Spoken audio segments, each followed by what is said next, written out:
کرتا۔ اور جو لوگ اللہ کی خوشنودی حاصل کرنے کے لیے اور خلوص نیت سے اپنا مال خرچ کرتے ہیں، ان کی مثال ایک باغ کسی ہے جو اونچی جگہ پر واقع ہو، جب اس پر زور کا مے پڑے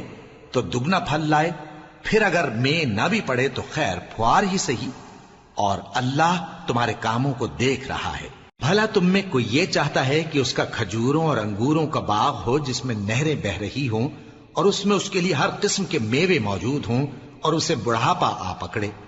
اور اس کے ننھے ننھے بچے بھی ہوں، تو ناگہاں اس باغ پر آگ کا بھرا ہوا بگولا چلے، پس وہ جل جائے۔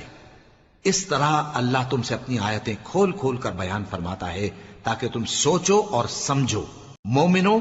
جو پاکیزہ اور عمدہ مال تم کماتے ہو اور جو چیزیں ہم تمہارے لیے زمین سے نکالتے ہیں، ان میں سے اللہ کی راہ میں بھی خرچ کرو، اور بری اور ناپاک چیزیں دینے کا قصد